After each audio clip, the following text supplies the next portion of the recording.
नमस्कार, मेरा नाम है सौरभ पांडे और आपका स्वागत करता हूं मैं चिट्ठी मीडिया हिंदी पर। आज हमारे साथ जो मेहमान जुड़ रहे हैं, पहले मैं उनका परिचय दे देता हूं। आपका नाम है शिवम शर्मा जी। आप हॉप फीड न्यूज के एडिटर इन चीफ हैं और आज हमसे बात करेंगे गाजियाबाद में जो कुछ भी हुआ उस मुद्दे पर। तो शिवम जी, बहुत बहुत स्वागत है आपका हमारे चैनल पर। नमस्कार सौरभ जी। सौरभ जी, गाजियाबाद में ये जो मुद्दा हुआ है, इसमें ठीक है, लोगों ने कहा कि ऑडियो म्यूट कर दिया था, जय श्री राम का नैरेटिव अलग से डाला इन लोगों ने। तो एक बात यहाँ जो बड़ी निखर कर आती है, आज की शुरुआत जो कार्यक्रम की है, मैं एक छोटे से एक व्यंग्य से करना चाहूंगा कि से हिंदू समाज को जो इस समय जो इस पूरे मुद्दे से जो प्रॉब्लम हो रही है, कहीं ना कहीं नहीं होनी चाहिए। क्योंकि यदि देखा जाए तो मोहम्मद जुबैर को हिंदू हृदय सम्राट का तमगा मिलना चाहिए, क्योंकि जहां हमारे बहुत से संत इस समय घर वापसी कराने में नाकाम हो रहे हैं, वहीं मोहम्मद जुबैर ने आदिल और मुर्शिद और तमाम जो इसके अंदर केस के अंदर कुल मिलाकर 9 आरोपी हैं, उनमें से जो 4-5 जिनके नाम मुस्लिम हैं, जो कि मुस्लिम पहचान वाले हैं, उनको उन्होंने हिंदू घोषित कर दिया। शिवम जी, अगर हम पूरे घटनाक्रम पर एक नजर डालें तो हम ये देखते हैं कि एक मुस्लिम जिनका नाम अब्दुल समद है, वो कहीं से ताबीज वबीज का कुछ उनका व्यवसाय है, ताबीज देते हैं, कुछ युवकों को कहते हैं कि आप जाओ, आप बिजनेस करो, आपको फायदा होगा। फिर उनके उस ताबीज के भरोसे वो लोग कुछ इन्वेस्टमेंट करते हैं जो कि उनका डूब जाता है पैसा। ऐसे में वो जब कहीं गाजियाबाद में देखे जाते हैं तो वही लोग उनको पकड़ के उनकी पिटाई करते हैं, जिसमें नामजद जो लोग हुए हैं उसमें से 10 हिंदू हैं और 10 मुसलमान युवक भी हैं। लेकिन अगर आप उसके अगले दिन अखबारों की हेडिंग्स देखें तो आपको बड़ी हैरानी होगी, चाहे वो हिंदी अखबार हो चाहे वो इंग्लिश अखबार हो, सबने बस एक ही तरीके की हेडिंग बनाई कि जय श्री राम के नारे न लगाने पर 72 वर्षीय बुजुर्ग की पिटाई की गई, उसकी दाढ़ी काटी गई, उसको अपशब्द कहे गए और बेरहमी से मारा गया। लेकिन जब बाद में पुलिस ने इसकी तफ्तीश की तो मामला कुछ और ही निकल कर सामने आता है। तो मेरा पॉइंट ये है, आपसे जानना चाहूंगा कि ऐसा क्यों होता है कि पूरी देश भर में कहीं भी जब किसी ऐसे कोई ऐसी घटना होती है जहाँ समुदाय विशेष के लोगों से किसी का कोई किसी भी तरीके का झगड़ा हो, किसी चाहे प्रॉपर्टी विवाद हो चाहे कोई विवाद हो, तो नाम सिर्फ जय श्री राम के नाम पे मारा गया, वंदे मातरम नहीं बोलने की वजह से मारा गया, ऐसा रंग क्यों देने लग जाते हैं लोग? मैं आपसे ये जानना चाहूंगा। वही मेरा कहना है। देखिए, पिछले 1400 साल से इस्लाम की जो मिलिटेंट जो आइडियोलॉजी है, उनका एक तरीका, उसकी एक होता है अटैक, दूसरा होता है डिफेंस।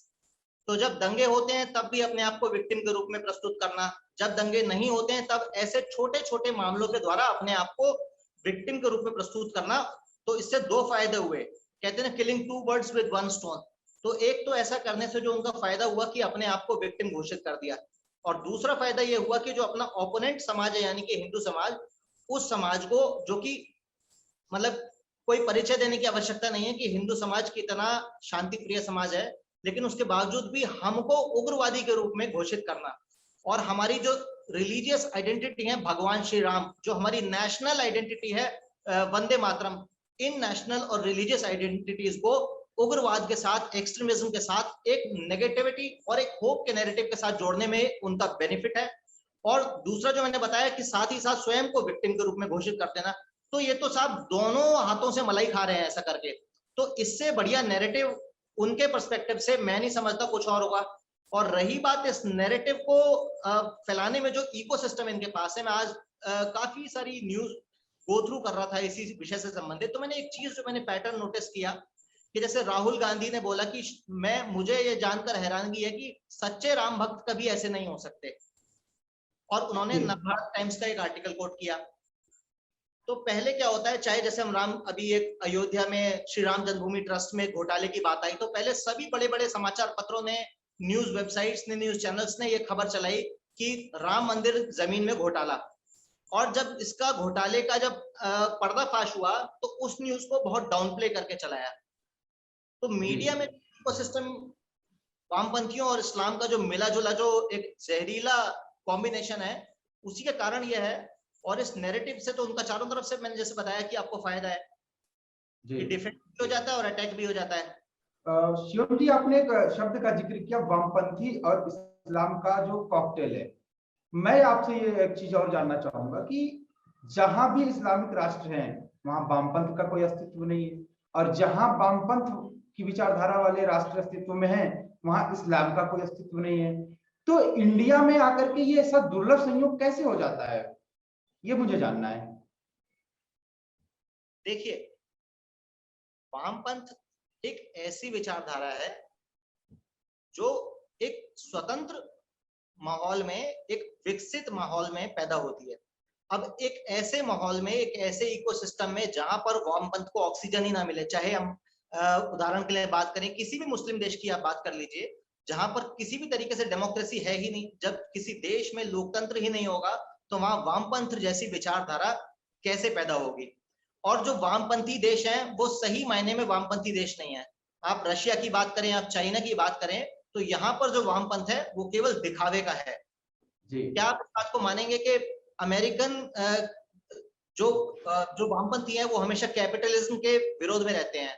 रशिया के अंदर जब अमेरिका के ब्रांड्स आए तो वहां के वामपंथियों का विरोध क्या हुआ? कुछ भी नहीं हुआ। तो ये तो एक करप्ट विचारधारा है जो कि एक स्वतंत्र माहौल में निकलती है। और चाइना की बात करें तो वहां किस तरीके का लेफ्टिज्म में आप भली बात जानते हैं, वहां हर धर्म की रिलीजियस आइडेंटिटी को वो तोड़ देते हैं, जबकि वामपंथ सभी धर्मों को स्वतंत्रता की बात करता है, लेकिन सही मायने में क्या है वो कुछ और है। जी, और एक चीज और मुझे समझनी थी आपसे कि वामपंथ की माने तो वो किसी धर्म में यकीन नहीं रखता। वामपंथ की जो विचारधारा वह एक तरीके से धर्मनिरपेक्ष है। तो फिर ये भारत में चाहे इस्लाम के फेवर में बातें करना हो, चाहे ईसाइयत के फेवर में बातें करना हो, या यूं कह लें कि एंटी हिंदू या एंटी हिंदुत्व जो सनातन धर्म के संस्कृति के खिलाफ बोलना ही वामपंथ का धर्म क्यों हो जाता है भारत में आकर के, और इस पर कोई कार्रवाई क्यों नहीं हो पाती है? नहीं सौरभ जी, देखिए, जिन देशों में वामपंथ की विचारधारा पनप रही है उन देशों के अंदर, पर्टिकुलरली उन देशों में जहां पर डेमोक्रेसी है, वहां पर वामपंथ क्या करता है? वामपंथ उस देश का जो मेजोरिटेरियन जो रिलीजन है उसके खिलाफ बोलता है। आप अगर अमेरिका की बात करें तो जो अमेरिका के लेफ्टिस्ट हैं वो अमेरिका का जो मेजोरिटेरियन रिलीजन्स हैं उसके खिलाफ बोलते हैं, वो क्रिश्चियनिटी के खिलाफ बोलते हैं। अमेरिका में वामपंथी योग को भी सपोर्ट करेगा, वहां का वामपंथी लव जिहाद को भी जो है केवल खाली एक रोमांस बताएगा, लेकिन वहां का वामपंथी हिंदू हिंदू धर्म के खिलाफ आमतौर पर नहीं बोलेगा। लेकिन भारत के अंदर क्या है कि भारत के अंदर जो लेफ्टिज्म है वो खोखले किस्म का लेफ्टिज्म है, ये सही मायने में वामपंथ भी नहीं है। क्योंकि इस वामपंथ पर, जैसे कि आपने अभी बोला कि वामपंथ के साथ जो इस्लाम का जो जिहादी कॉकटेल है, वो वामपंथ खाली वामपंथ का चेहरा दिखाकर एक्चुअली इस्लामिक उग्रवादी आइडियोलॉजी को ही प्रोपोगेट किया जा रहा है, और कुछ नहीं है। तो इसका समाधान आप किस रूप में देख पाते हैं? ऐसे जो प्रोपेगेंडा है, ऐसे जो इस तरीके की घटनाएं हैं, और ये जो एक तरीके से संस्कृति पर, राष्ट्र निर्माण की जो एक कार्य योजना, उस पर जो चोट पहुंचा रहे हैं लोग, इस पर आप कैसे समझ पा रहे हैं कि इसका समाधान कैसे किया जा सकता है? सौरभ जी, देखिए, एक लकीर को छोटी कर देने से अपनी लकीर बड़ी नहीं हो जाती। सबसे पहले हिंदुओं को एक हिंदू इकोसिस्टम, कपिल मिश्रा जी की अगर आप ट्विटर प्रोफाइल पे जाइए तो वहां पर उन्होंने एक शब्द का यूज किया है, हिंदू इकोसिस्टम। हमारे पास उस हिंदू इकोसिस्टम की कमी है जिसके अंदर funding, ventures, startups, media related startups. आज आप देखिए, अगर हिंदू नैरेटिव की बात करने, सही मायने में हिंदू नैरेटिव की बात करने वाले जो चैनल्स हैं वो ना के बराबर है। यदि हम जी न्यूज जैसे बड़े चैनल्स की बात करें, काफी बोल्ड, काफी अच्छा काम करते हैं, लेकिन जब बात राष्ट्र की आती है तो हमेशा राष्ट्र के पक्ष में खड़े रहते हैं। लेकिन जब धर्म की बात आती है तो एक दो मुद्दे जो पॉलिटिक्स से जुड़े हुए हैं उनको छोड़कर हमारे संतों के बारे में चाहे किसी भी आप चैनल की देखिए तो उनकी कोई लैंग्वेज जो है वो बहुत अच्छी नहीं है। लेकिन जो स्टार्टअप्स खड़े हो रहे हैं, आप डिजिटल स्टार्टअप्स आप देख रहे हैं, आपका स्टार्टअप वाकई बहुत अच्छा कार्य कर रहा है, मैं चिट्टी मीडिया को बहुत बहुत धन्यवाद देना चाहूंगा। तो एक इकोसिस्टम हमको बिल्ड करना पड़ेगा। हम ये नहीं सोच सकते कि हम एनडीटीवी को बंद कर दें तो सारा कुछ ठीक हो जाएगा। एनडीटीवी को बंद करने से नहीं, या किसी भी दा वायर को बंद करने से कुछ नहीं होगा, क्योंकि आप उनके एक दा वायर को बंद करेंगे वो 100 दा वायर खड़े कर देंगे। आपको अपना खुद का इकोसिस्टम तैयार करना होगा। तो मीडिया, जैसे पार्लियामेंट में, पार्लियामेंट के खिलाफ ठीक है, कांग्रेस है, आम आदमी पार्टी है, बहुत सारी पार्टियां हैं, इन पार्टियों के खिलाफ भारतीय जनता पार्टी खड़ी हुई है जो जवाब दे रही है। लेकिन मीडिया में जवाब देने के लिए, काउंटर अपना पेश करने के लिए हमारे पास बड़े लेवल के अभी मीडिया आउटलेट्स नहीं है। और मैं समझता हूं कि हिंदू समाज को पर्टिकुलरली जो आपने बहुत अच्छा टॉपिक रेज किया है, जो फाइनेंशियली एफ्लुएंट जो हमारे लोग हैं, उन लोगों को आगे बढ़कर आना चाहिए, और जो मीडिया आउटलेट्स, जो भी डिजिटल वेंचर्स इस समय हिंदुत्व के लिए काम कर रहे हैं, राष्ट्रवाद की बात कर रहे हैं, उनको सपोर्ट करना चाहिए फाइनेंशियली, ताकि वो अच्छे लेवल पे काम कर सकें और एक बड़े स्तर पे, ग्लोबल स्तर पे हिंदुत्व का एक नैरेटिव पेश कर सकें सकारात्मक रूप से। जी शिवम जी, आपने कपिल मिश्रा जी के हिंदू इकोसिस्टम की बात की। पिछले दिनों वो हमारे चैनल पर आए थे, उनसे हमारी बातचीत हुई। उन्होंने अपने हिंदू इकोसिस्टम के बारे में विस्तार से बताया भी हमें। उसमें उन्होंने एक पॉइंट ये भी कहा था कि जो हिंदू धर्म को या सनातन की जो हमारी संपदा है, उनको जो एक तरीके से छवि धूमिल करने के लिए जो कंटेंट बनाए जाते हैं, चाहे वो वेब सीरीज हो, चाहे वो सीरियल्स हो या फिर फिल्में हो, उन सबके खिलाफ भी वो एक मुहिम चलाएंगे, लोगों में जागरूकता लेकर के आएंगे।